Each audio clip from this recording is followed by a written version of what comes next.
Welcome everyone and good evening. Thank you so much for taking time out of your evenings with your families to be with us here. I am Terry Bressingham, Superintendent of School District 87. This is my 5th year as superintendent and my 6th year in the district. And we are so thrilled to have you all here tonight to hear a little bit about our thoughts and our needs in terms of improving our schools and our facilities. So with us tonight, we also have some of our staff. We have some of our Riley teachers, Whittier teachers, we have administrators. We also have some of our partners, our expert partners with us tonight. So at any point during the presentation, if you have questions, please just raise your hand and we'll make sure that we get those addressed. We have partners here with us tonight from Bold Architects. They have been with our district for quite some time and know our buildings very well. We have our construction management crew from Gilbane Construction that's with us tonight as well. Their focus is really on looking at these potential projects and making sure that we can keep our students safe and learning while we improve our schools. We also have with us tonight representatives from E.O. Sullivan and Core Strategies. Their role in this process is to help what we're doing tonight, engage and inform the community, because all of you are part of this process. So we're going to begin with our presentation, and again, if you have any questions, please feel free to stop me at any time. So in District 87, the main thing that we do is we focus on educating children. That is our main job. And so in everything that we do, we are trying to find ways to make our schools better so that we can provide the best education for our students. And part of that makes sure that they have the right environment and the school buildings that they need in order to learn best.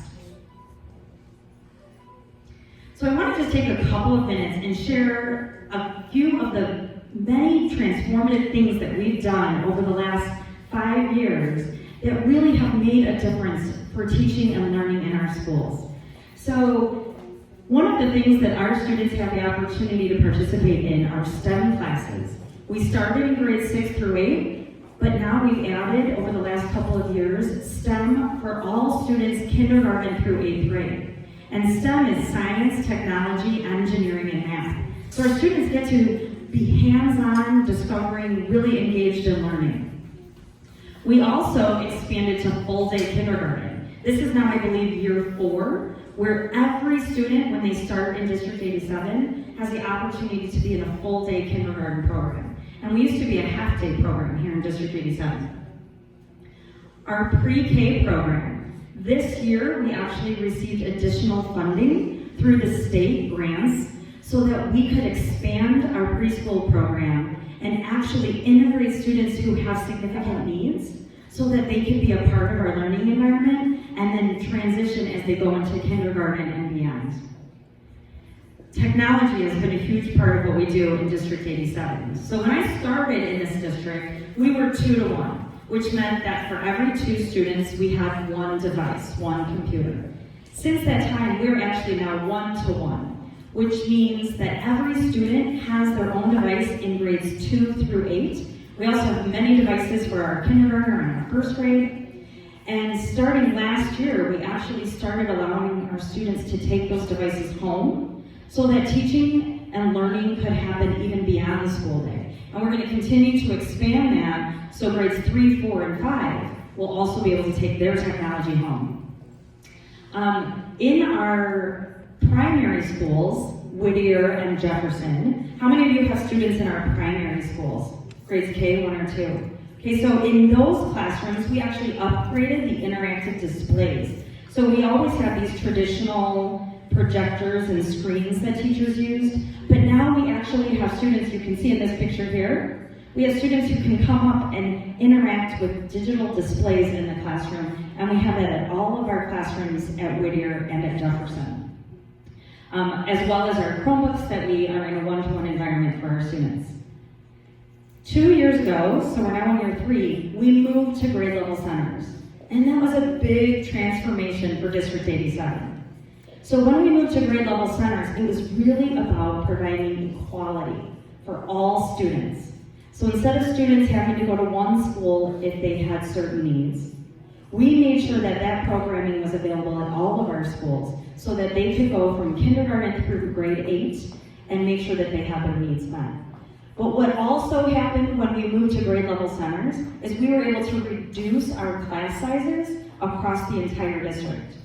So in some classes, before grade level centers, we would have classes with 28, 29, sometimes 30 students in a class.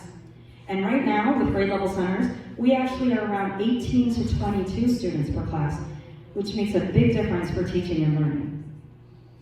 Starting last year, we went to a community-wide program for our school food services. So all students in District 87, breakfast and lunch are provided at no charge to all of those students. Another new addition that we added starting last year is we received a grant and a partnership through T-Mobile, and we now have Wi-Fi hotspots. So if a family is in need and does not have internet access, they can talk to their school office and we can actually give them a Wi-Fi hotspot at no charge so that students can continue to use their Chromebook for learning even beyond the school day. We've continued to invest in security. Our primary responsibility before we can even start teaching and learning is to make sure that our students are safe, that they get to school safely and that they're safe while they're here in our care. And so continuing to make sure that we have cameras that monitor our entrances, making sure that they have safe transportation to and from school. Now, in the state of Illinois, the state actually sets a limit for transportation at 1.5 miles. So if you live further than 1.5 miles from the school, the state will provide reimbursement to the district for your child to ride the bus. But our Board of Education is very committed to this right here.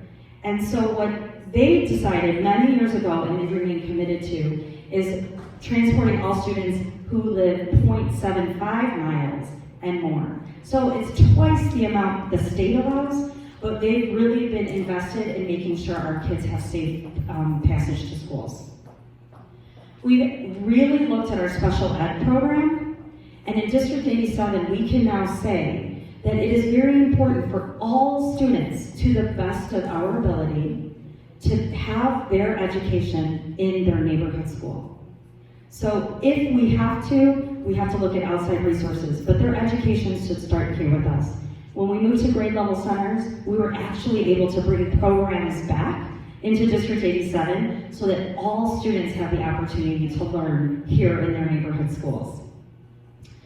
We've continued to improve our programs, but we haven't increased our spending. We really try to remain fiscally responsible so that we use every dollar to the best of our ability to go towards teaching and learning for students. And part of what we've done is we've hired additional specialized staff to work directly with our students. In the last 2 years, we have actually added 25 new positions that directly impact students. We have full-time social workers and counselors in every single one of our schools. We now, this year, have Spanish as a world language at our middle schools. We have Algebra 1 offered for high school credit at our middle schools. We, as we talked about before, we included STEM for all grades K through 8. So we've done a lot in terms of adding resources where we know they matter most, which is impacting student learning. And all of this is on the focus of helping our students achieve. And we not only focus on the academic, but we want to make sure our students come to school ready to learn. They may have social and emotional needs that they need to make sure are met before they're ready to learn math and reading and writing. So that's why we really support our students growing in all of their areas, physically, socially, emotionally, and academically. Just last year, we actually tripled the number of students who are in our bilingual programs who are achieving English proficiency. And that is a huge accomplishment, which means we put the resources in the right place to help our students be successful. And again, we focused on the whole child in terms of physical education, after school clubs, summer programs, all of those things we continue to revise, and improve every year that we're here in District 87. But we can't do any of this if we are not managing our resources, and especially our financial resources, wisely. So as a school district, we are charged to serve you as community members and to make sure that we are investing your tax dollars where they matter most, which is helping students be successful. So we've really analyzed throughout the years where we are spending our dollars, prioritizing the needs for students, making cuts where we needed to, and making sure that more dollars went towards impacting students. We've maintained for 4 years in a row a balanced budget, which means we are actually spending less than the revenues that we are taking in. So we're actually helping build our fund balance in case we need those funds for other uses. And we continue to get excellence in our financial reporting. For the 34th year, we received a rating of excellent on our financial audit that the state has us go through every year. This data on this slide is really important as community members to understand. So this number right here, 53% of our funding, so all the monies that are collected to run District 87, 53% comes from local taxpayer dollars. Okay, so it comes from through your property taxes, it comes through the local businesses' taxes, the funnel into the district. But that only makes up 53% of what we need in order to run the district. So the other 47% comes from state and federal resources, through grants, through per pupil allocations. So all of that together makes up the total amount of money that we need to run the school district. To give you some comparisons, if you were to look at communities in neighboring counties, some communities' numbers right here are closer to 80, 85, or 90% reliance on local property tax dollars. We actually really come in less than that and have continued to decrease our reliance on property tax and finding every avenue possible to go after grants, state and federal dollars to help expand our programs. And all the while, we are keeping our registration fees flat. We have not, in the last 20 plus years, raised fees for parents in our school district.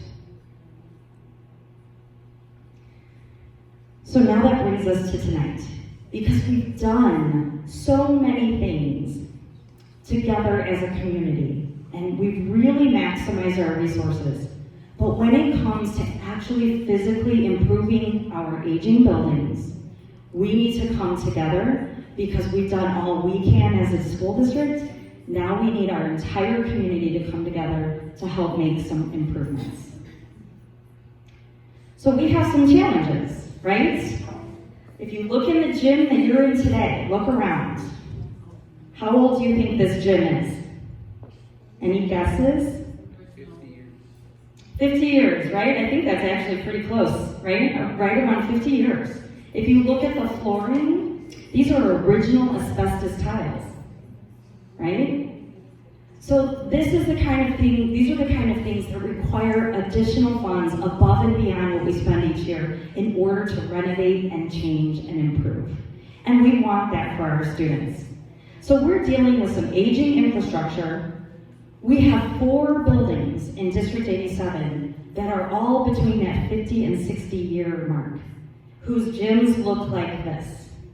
Now we have 2 newer buildings. Anyone know who those 2 buildings are? Whittier and Jefferson. So we have one on the north end of our district, one on the south side of our district. Does anyone know how old those buildings are? 20 years old, very good. So they are turning 20 years old next year. That's kind of amazing when we consider them our newest buildings, that they're already 20 years old. So they need maintenance and updating as well. But what we're here tonight is to really talk about the possibilities and the needs that exist in the 4 buildings that are the oldest, which are Riley, right next door to North Lake, and then on our south end, MacArthur and Sunnyside. So our 2 intermediates and our 2 middle schools are the oldest and most aging buildings in our district. And part of what we're experiencing is some overcrowding. Because remember we talked about going to grade level centers? And we talked about reducing the class sizes. So now if I have less students in each class, I need more classrooms. And so we're now actually hitting our limit with kids in every space available. In particular at Sunnyside, which is one of our oldest facilities, we actually have to have students go over to the middle school for some of their programs because there's just simply no more space for the students. We also need to look at life safety and security improvements. And when I talk about life safety, we're talking about heating, cooling, roofs, we're talking about water, the quality of the water that our students drink while they're here at school. All of those things, we know water boilers break, roofs start to leak, floors need replacing. Those are the things that we have. If you own a home, you know every so many years you're going to have to replace those things. So before we spend any more money in these areas, we need to come to you as a community and figure out, what do you all want? What is important to you as a community to have in your schools? Because now we get to start dreaming. We get to start thinking about what could be if we have the sources and the finances to make change. Safety is a key one because if you think about it, how many of you have walked into Whittier School? Okay, when you walk into Whittier School, you ring the doorbell, and you walk into the doors, and then where do you have to go? You have to go into the office, right? But when I come up here to Riley, I go into the front door, where do I go? You're in the hallways. And we know that today, based on research, based on what's happening in our nation, we know that we can be safer. We do everything we can to be as safe as possible now, but we know and we've learned, and our architects have researched this and studied this, we know that there are safer ways that we can improve our schools and make it even safer. So that's not to say that our kids are not safe while they're here, but we know we can always do more, and we can always do better, because we're constantly learning and changing to make our schools as safe as possible. We also know that we have traffic flow issues at our schools. How many of you drop your students off in the morning or pick them up in the afternoon? And it's not easy, is it? And if you think it's hard here, it's actually we have even more issues when we're over at Jefferson and Sunnyside and MacArthur. We're always trying to find ways to improve that process because we want our students to be safe when they're getting picked up to and from school, okay? We also need to adapt to the needs of our students. So when we look at students who have specific needs, we need to make sure that our building is set up for that type of learning to take place for those students. And we want to make sure that our buildings are accessible. Who can tell me, Dale, when was this ramp built? Do you remember, or Mrs. Vince, do you recall? 2012, 13. So about 2012, 2013, this ramp was added up here because we needed a way to make sure all visitors could access our buildings. We added a ramp over at Northlake for their new entrance, when actually I think it was my first year in the district, because accessibility for students and visitors is essential. Can everybody, regardless of an ability, can they all access our schools? And then we want to make sure that there's equality, right? We want to make sure that all of our students have the same opportunities and resources to learn in the best environments possible. And that's a key piece of why we're here tonight. So, that's a lot of challenges to overcome, but we know if we come together as a community, we can make these changes. We can dream big, we can do what we need to do to make sure that our schools are prepared for today, 5 years from now, 10 years from now, 20 years from now. And that's what you as a community did for Whittier and Jefferson. And now it's time that we need to have the conversation about our 4 other schools. So this really is a community-driven process. We started this about 2 years ago in the district. Remember when I talked about investing money in making improvements? We needed to know, are we going to continue to spend money on replacing things, or is it time to replace the whole building? We as homeowners have to make those choices, and we as a school district have to make those choices too. So we've been collaborating with community committees and engaging with our architects to really study what are the needs that currently exist and are we meeting them? And what we found out in our 4 oldest buildings is we're not meeting all of the needs and that we can do better. So we're here tonight in this second phase of this process. The first phase was really researching and getting all of that data to tell us what our needs and challenges are. And now we're here because my goal is to educate and to inform, so that all of you as community members and taxpayers are educated and informed about what we need to do here in District 87. And this process is really in your hands. So this is actually our final evening tonight. We've had a series, I think we've had 4 other community events. We had a community committee.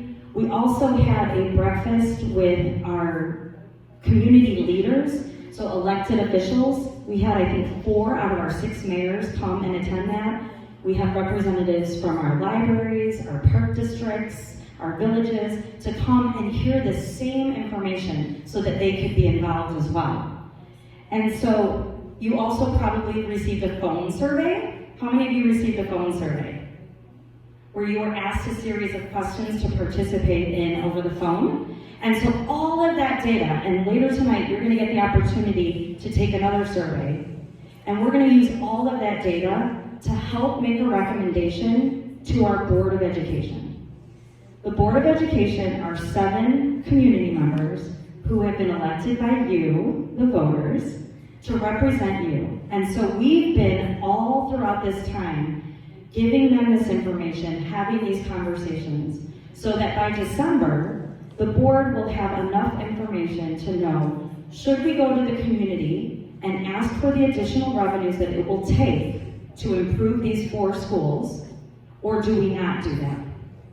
So your input tonight is very important to help us recommend what the board should take action on come December. So what we want to look at now is we want to talk about what are the things that we could improve and how could our schools look differently. But there's 10 categories that you're going to look at tonight. And these 10 categories you may have very strong opinions about. You're either going to say, yes, this is absolutely something I want in my schools, or you're going to say, no, that one really doesn't sound too important to me. Okay? So we're going to go through advantages, disadvantages, and you're going to see dollar amounts. Each project has a dollar amount associated with it. And as we see these dollars, I want you to keep a number in mind. Every year, to run District 87, the amount of money it takes to run our schools for 1 year is approximately $45 million. Okay? So keep that number in mind as you start to look at these costs. So the first one is our security upgrades. Here we're talking about those secure entrances like we have at Whittier and Jefferson. Making sure that kids and visitors can come safely to and from our schools. Obviously, we're all about safety, but we know the disadvantage is going to cost money. To do that, we're looking at an estimated $2 million. Okay? And again, if you have any questions on any of these items, please feel free to stop me. Traffic flow and safety. Getting our kids safely to and from school with as little headaches as possible, right? So, we want more efficient traffic flow. We may need to add some new parking lots for schools that have very limited parking for staff. But the disadvantage, we may lose some of our yards, our green spaces, in order to achieve that.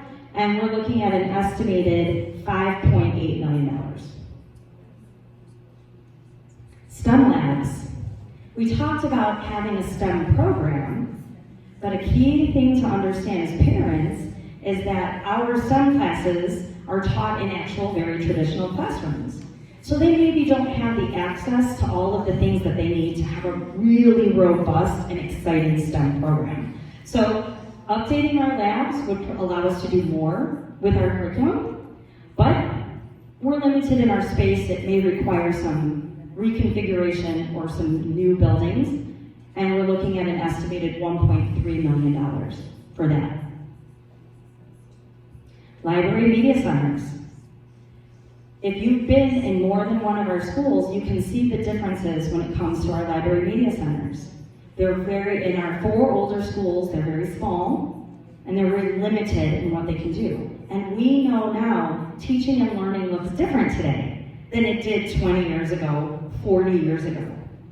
But our libraries probably look very similar to what your library looked like when you went to school.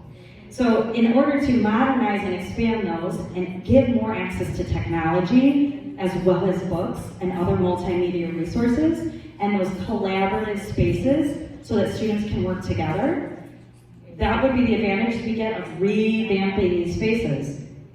But again, may require some new construction or shifting spaces around, an estimated $2.5 million to achieve that. Infrastructure and life safety. This is what we talked about, heating, cooling, all of those things. How many of you have students here at Riley? How many of you remember the days it hit 89 degrees and our air conditioning was broken? Our staff, especially now, right? We know what it's like to live without air conditioning. We are very fortunate in District 87 to have air conditioning in all of our buildings. And we know what it's like when that goes out. And so maintaining and modernizing and updating our equipment is essential to keeping that learning environment where we want it to be. It's also all of these other things, asbestos abatement, these floors, making sure that we have updated adequate flooring for our students and staff, right? All of those things that it takes. Obviously, the older the building, the more it costs. And so you're looking at a pretty big dollar sign there, $24.6 million. Okay? Now, when you look at this number, I want you to remember it. Because all of this stuff, whether or not the board decides to come and ask you, the community, to support this work must be done. We are required by state law to keep our buildings safe for kids. So we will be investing this much money over the next 5 to 10 years to do this work.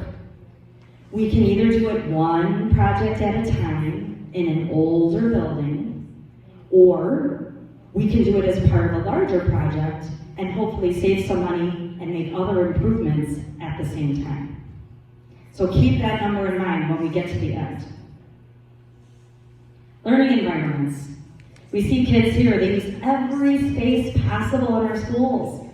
When they want to do work with partners or small groups, our classrooms aren't set up for that. When schools were built, the square footage per classroom was much lower than it is by today's standards. When Whittier and Jefferson was built, the classroom standard size for a classroom was 700 square feet. If we were to build new today, the minimum we would do is about 900 square feet. So in 20 years, that's what's changed in how we look at spaces for students. So we want to improve educational spaces for our students, but we know it's hard. It's hard to do in older buildings, and so it may require new construction or expansion of our schools. Estimated $15.4 million. 21st century learning. Now this is the kind of supporting inside the classroom, the kind of learning that we want to take place. We're talking about technology, furniture, lighting, those kinds of things that are in here that will enable our students to learn differently than we did when we went to school. And so again, we're limited by some of the size of our schools and the current structure, so we may need to look at expansion or construction, an estimated $7.8 million. ADA accessibility, this means that all who enter our schools, students, visitors, grandparents at graduation, are able to safely enter and navigate our schools. So that's not only a compliance with the law, but it's also making sure that we have equal access for everyone. It's harder to do in older buildings. This is a picture of MacArthur Middle School. MacArthur Middle School actually has 6 different levels, 6 different sets of stairs you would have to navigate to get from the bottom to the top. So think about that for a child with a disability. These are the kinds of things that we're talking about with making our improvements. Estimated cost $1 million. Not everything could be achieved without completely tearing down a building and rebuilding it new. Maintaining those smaller class sizes. How many of you are in favor of the current smaller class sizes that we have here in District 87?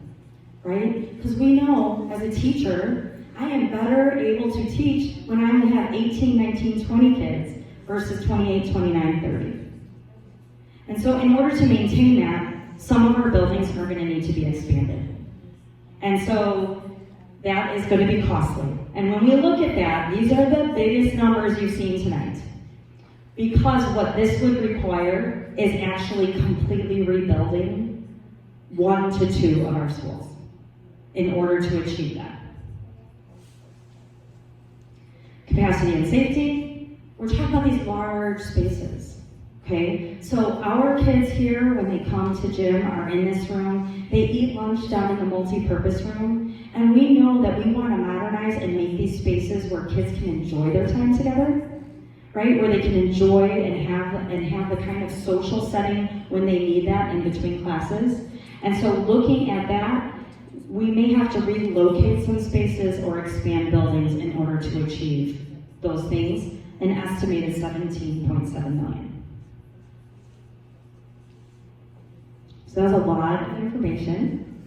So right now, we've gone through all 10. What you are going to have the opportunity to do is you're going to get a survey, and on your survey, you have all 10 of the projects listed. And one thing I want to make sure you understand is that this is not, if we did all of these things, I hope no one was adding up all those numbers. Because if we rebuilt a new school, we could probably get all 10 of these, right? At one cost. So what you're doing on this survey is you are going to use the numbers 1 through 10, and you may only use each number 1 time. So we're going to check and make sure that everyone's following directions, because this is an important, remember this data is going to go back and help our board prioritize what it goes to the community with. So you are going to give a number 1 to the item that you think is the most important. We absolutely have to have this for our schools. Number 10 is going to be the one that you're going to say, if I had to choose, I would probably not be in favor of this one. So each number only 1 time, and you're going to use numbers 1 to 10. We will do the backside in a minute, but for now, you're just going to do the front of the survey. Any questions? And we do have them in English and Spanish, so if I could get some of our volunteers to come help pass these out. And if you need a pen, please let us know. Aging infrastructure that no longer meets our needs. So even if we did we would have to do some major renovations or possibly rebuild in order to get many of those 10 items that were on that list. So we're going to go through each one of these, and then I'm going to tell you what all 6 schools, how they fit into these solutions, okay? So what we're talking about in this first one is renovating and expanding Sunnyside and renovating MacArthur, okay? And we all know, if you own your home, renovating is an option, right? But at some point you have to decide, is it worth it to renovate, or is it better to completely rebuild? So the advantages of renovation is that it costs less money today. It is cheaper to add on and do some interior updating than it is to tear it down and build new, okay? But the disadvantages is that we wouldn't be able to achieve all of the things that we know as community members you want for your schools. And we also know that the older the building, even if you renovate it, in the long term will still cost more money because you have less efficiency in your heating, your cooling, your insulation, your windows, things like that.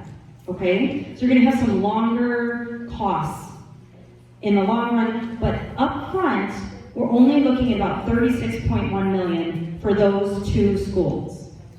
Okay? This is an example of what our architects kind of drew to see what that might look like for Sunnyside. So it would be an addition off the back of the building. This is St. Charles right here, if you're familiar with this area. Every space, when you look at these diagrams, every space that is colored blue means it is renovated. The darker the blue, the more renovation in that space. The light blue, we're talking about lighting, paint, flooring, okay, technology, furniture. It will look and feel like a new building, even by just doing these light renovations, okay? This is what MacArthur would look like. No additions, no expansion, but you can see every space is blue. And there's a substantial amount of the darker blue because you're gonna move offices and get those secure entrances at both Sunnyside and MacArthur. This is what it would look like on the exterior. So as I said, here's St. Charles Road. Here's what Sunnyside and MacArthur look like today. They are attached buildings. And there would be an addition off the back for a new secure main entrance, as well as gym space and cafeteria space. These next 2 options are building one new building. So the first one is tearing down Sunnyside and building a new Sunnyside in that green space, but still renovating MacArthur. So we know, again, the advantages. We're able to do some new layouts, really give you all of those things that were on that list if we build new, but knowing that we're gonna lose some green space. And again, now we look here, that cost is going up. Now we're looking at $55.5 million to get one new building. When we look at MacArthur, since Sunnyside would be gone, we'd actually be able to add some additional space here. That would be a brand new gym and fitness center and locker rooms, secure entrance, auditorium, all of those things for MacArthur. While at Sunnyside on the outside, Sunnyside would now be over here, closer to where our district office is. We get some new parking. And if you notice back here, there's now a road that would take you from one end to the other to help with that traffic flow. So the second option is, okay, we're gonna still build one new building, but instead of it being putting our intermediate kids, the 3rd through 5th graders, we would actually build a new middle school, and we would put the new 6th through 8th grade in the new building and move the 3rd through 5th graders into what is now MacArthur. And the dollar sign here is very similar, 58.3. Slightly higher because a middle school is larger than an elementary school, so it would require more square footage. And this is what that would potentially look like. Here's your renovated Sunnyside for 3rd through 5th, and here's your new MacArthur Middle School. So now this last solution is tear them both down and build 2 brand new schools, right? We know we could get everything that we're dreamed of in that space, but we know up front it's going to cost more money today. But we are going to gain some long-term efficiencies in building new buildings. We're going to have, potentially modernized, solar energy. We're going to have some more efficient heating and cooling options in a new building. But now we see that dollar sign, $72.6 million. Okay? And those costs are just for Sunnyside and MacArthur. But you all are up here at Riley. And so what you guys care about is, and that's what that would look like on the exterior, we want to know what's going to happen at Riley and North Lake in these solutions. Because we are sending our kids here and we want to know, remember we talked about equity, right? How do all of our students get equal access to programming and modern spaces? So when we're looking at Northlake and Riley, the infrastructure, the actual foundation and walls of Northlake and Riley are actually in much better shape and condition than Sunnyside and MacArthur. And so we've actually had that verified by our architects, and this was coming out of their recommendations and their studies of our schools. So when we look at Northlake and Riley, we're actually looking at creating a rather large addition off of both of those schools. And what that would do is it would allow us to move the offices at Northlake to create a secure main entrance. It would allow us to move the main entrance to Riley to here, to a secure entrance where you directly would have the office, as well as a renovated gym and cafeteria space. And we're really not losing all that much green space because we have access to the whole park area, which is nice. And before I move from this slide, at the back of the room, before you leave tonight, make sure I think we have the updated interior pictures as well. And I'll show you in a minute, they're also available on our website. Every space inside Northlake and Riley is blue, which means that we are modernizing and renovating our classrooms, our flooring, our lighting, all of those things to make sure that our schools have equitable feeling in all of the classrooms for all of our kids. Jefferson, for those of you who may be familiar, we have a substantial traffic flow issue at Jefferson. And so we would actually look at doing a new parking lot to allow for safer pickup and drop off of students and moving our playground off of St. Charles and putting it closer to the primary school. That's a significant need that we have now that we will want to address as part of this solution. All 6 schools will all be with the same renovated and modernized technology. All of them will have new furniture, new paint, right? So all 6 are going to get that, but we know to get everyone up to this level, it's going to take something more at each of them depending on the age of the schools. You as taxpayers in District 87, and we had some questions and discussion at the break, which I think were great questions. We serve 6 communities, portions of 6 communities. We are not all Northlake. We have Northlake, Stone Park, Melrose Park. We have Berkeley, we have Hillside, and we have Bellwood. All of us have to come together because we all get equal say as residents in District 87 about what we do for the future of our schools. That's a really important part to notice, okay? And the impact as taxpayers, which we're going to go over in a second, is the same rate for all of you as District 87 residents, okay? So as we look at these solutions, we have to talk about money and what it will take to actually accomplish it. So at the minimum level, to get all of those things that we talked about, renovating 4 schools and updating furniture and the parking at Jefferson, we would need an additional $75 million in order to do that.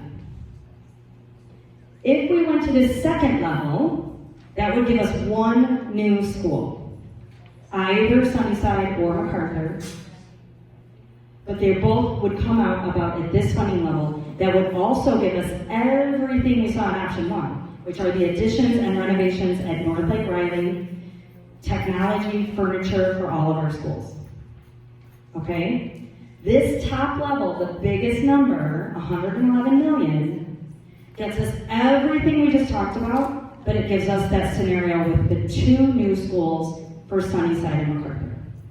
So all the renovations at Riley and additions, all of the renovations and additions at Northlake, all of the upgrades at our primary schools, improving that traffic flow, but giving us those 2 brand new schools to work with on the south side of the district. Here's the part that you probably have the biggest question about. How does this impact me? What will it take for me as a taxpayer in order to achieve this? So, we're talking about the $75 million. That was the lowest level.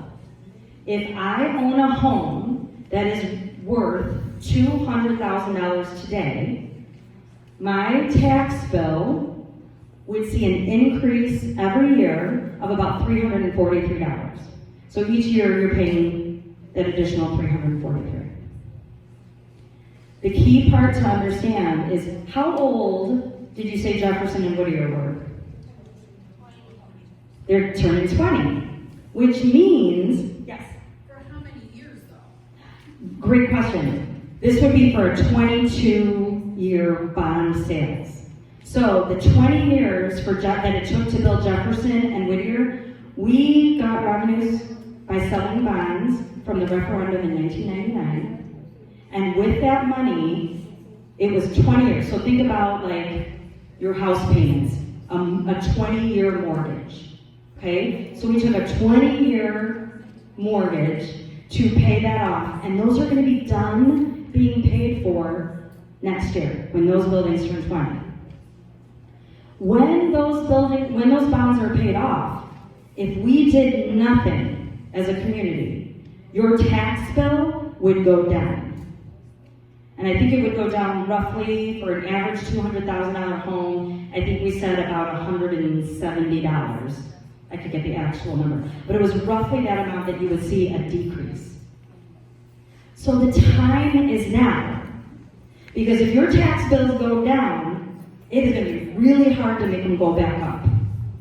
So using that money from it not going down and asking for a little bit more, we would be able to do $75 million worth of improvements for District 87. Okay?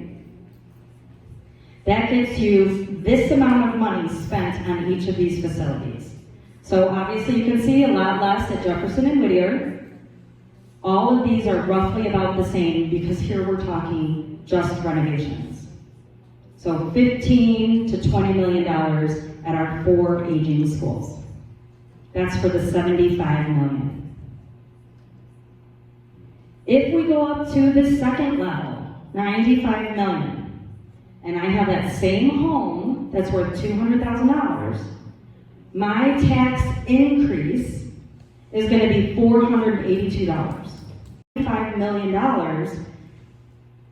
and that would get you all of this.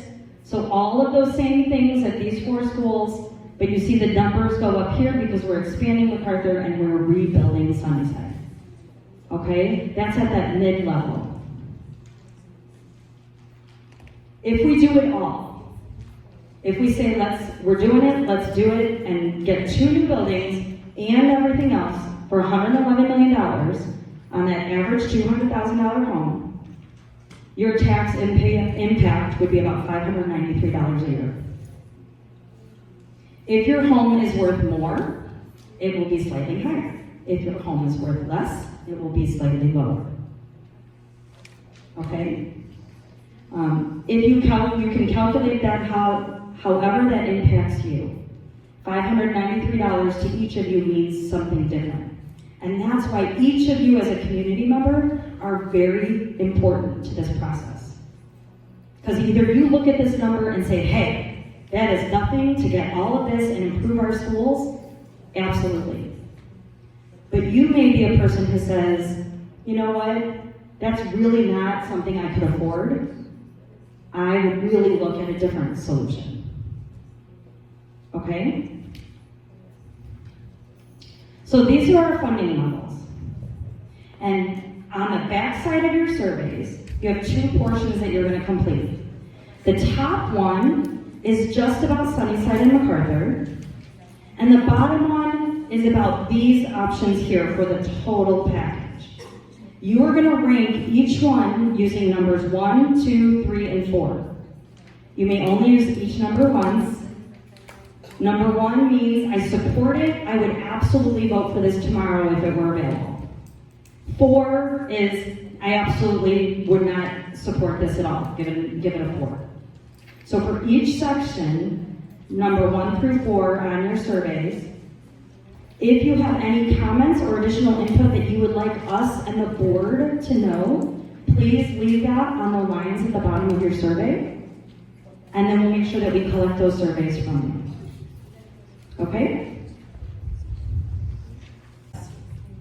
And as I talked about, it is going to be the board who will vote to determine if any of those solutions are presented as a referendum item for our community. So your feedback and input matters. But once the board votes in December, it then becomes a very community-driven process. Because anyone who's wearing one of these, our role becomes educate and inform. I am not a voter in District 87, so I would not be the person that would tell you which one to go for or to vote yes or to vote no. That is not my role.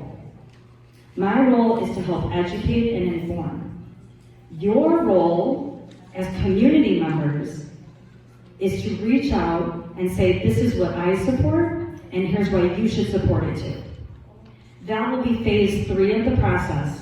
There will be a community member group that will be formed that will help drive this process.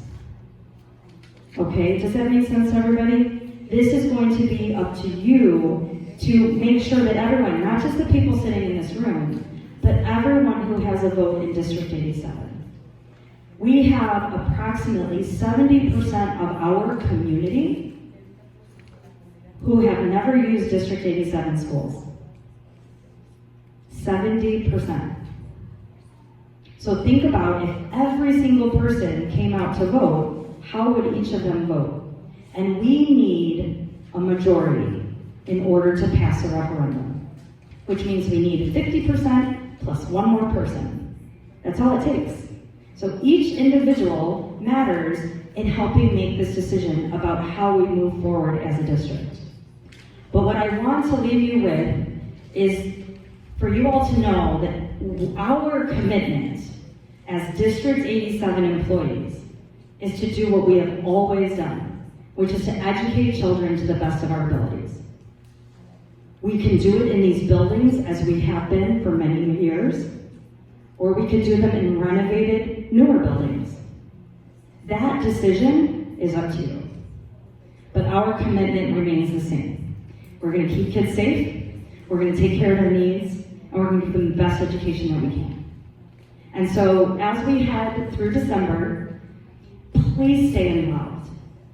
Talk to your neighbors, talk to your friends. You are now educated and informed. And there is going to be a community newsletter. How many of you receive the community newsletter that comes out from District 87? It comes out 4 times a year. If you don't receive it, see me before you leave, because I'm going to write down your address and talk to the post office.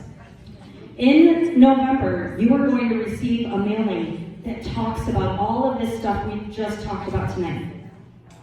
And if you take that newsletter and you find 5 more people to talk about it with, that's what's going to move progress for District 87.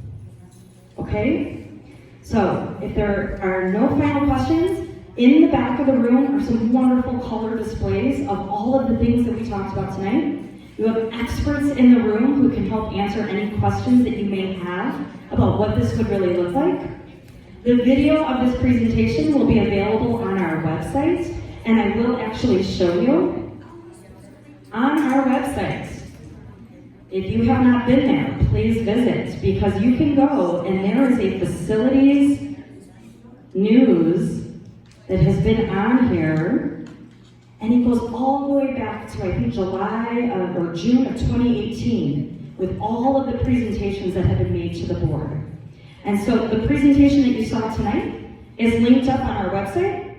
You can visit it there in English and in Spanish, as well as, if you come down to July, you can actually see a lot of these images that you see in the posters tonight, you can see on here. So this was presented by Wold Architects back in July.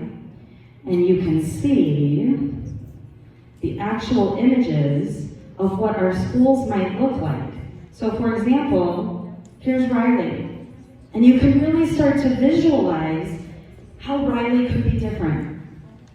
Instead of a cafeteria, we could have a media center. Because we're gonna have a nice new cafeteria over here, a brand new gym built off of this side, and renovated space and learning areas for our students. So that's where some of the interior pictures and designs are. And please note, all of these are just initial suggestions. Once we know the scope of the work that we're gonna do, your input is gonna be important in helping us define how this looks, which is a really exciting opportunity. So please visit the website, please ask as many questions as you can, watch the video, share it with a friend, and always feel free to call district office, contact your principals. They're happy to have these conversations with you, and thank you so much for your time.